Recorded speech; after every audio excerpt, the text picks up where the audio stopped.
The cam is still in the box. We've gotten the tool tray out and we're working on the water pump, and then we'll get the intake and everything else out to get this F-cam out.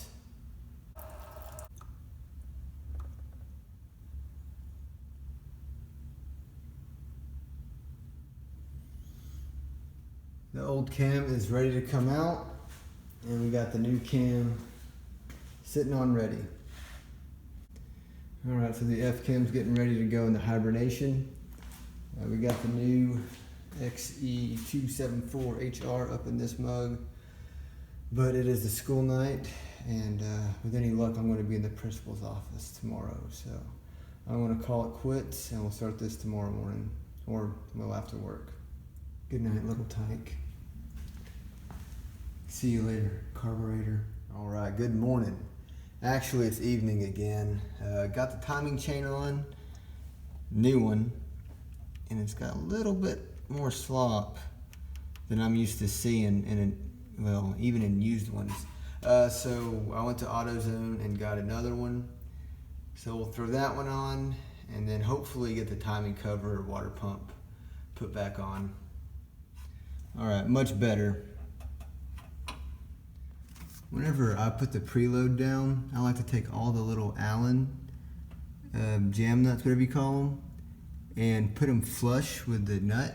That way, as I go, I'll adjust the inner part, and I'll know which ones I've done and which ones I still have to do.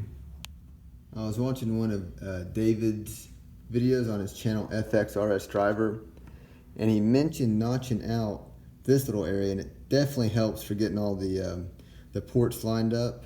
So a little tip if you hadn't seen that video. Time to put the intake on. Quick tip: if you don't want to use a funnel, you can use these valve covers like this. But then if your bolts are too long and they don't actually squish the gasket, you're just gonna have oil leak all out onto your headers, and then you can use a funnel anyways.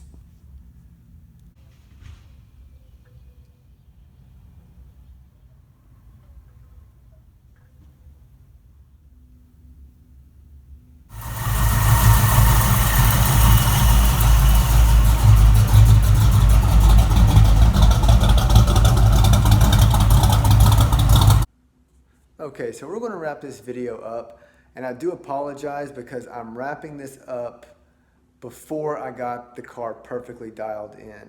To be honest, I didn't have the car dialed in before I started pulling the F-cam. I recently moved a few states over, and I'm at a higher elevation, and I need to pull the carburetor off and put some leaner jets in. But the bottom line is, even though this car is not perfectly dialed, with this cam in, it still starts just fine cold. Okay, cold start. Pump the gas.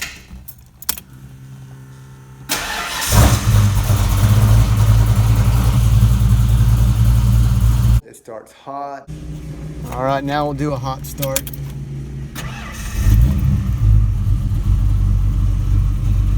It idles fine. It goes to work fine. All right, pulling into work.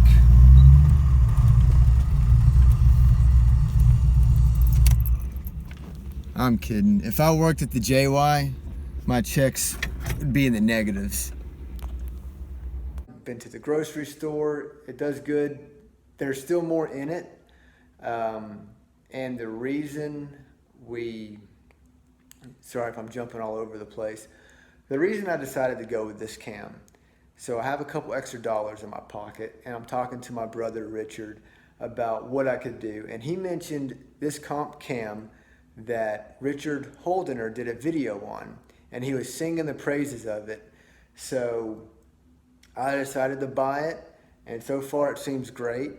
One thing that you guys might be interested in knowing, I pull the F-cam out. I have the comp cam on my bench. I take a micrometer and I measure the base circles.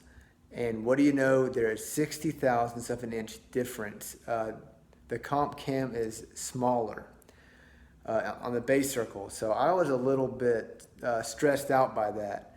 But I was like, you know what? Let's just send it anyway. So we put the comp cam in. with the same lifters, push rods, rockers, everything the same, and the rocker tips are still, they still look like they contact the exact same parts on the valve stem. I would imagine that's because even though the diameter is off by 60,000ths of an inch, where the lifter rides, the lifter would only ride on the radius. So that'd only be 30,000ths of an inch difference. Another gee whiz thing, I did not film any of this because it was so stressful and I thought it was tragic when it was happening.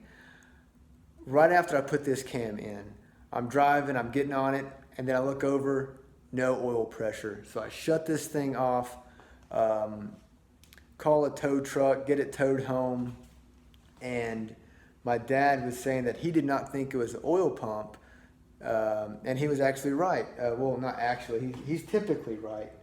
But the problem ended up being that this plug had just randomly popped out, and it made me lose oil pressure. Luckily, I caught it quick enough. Everything's fine in the process.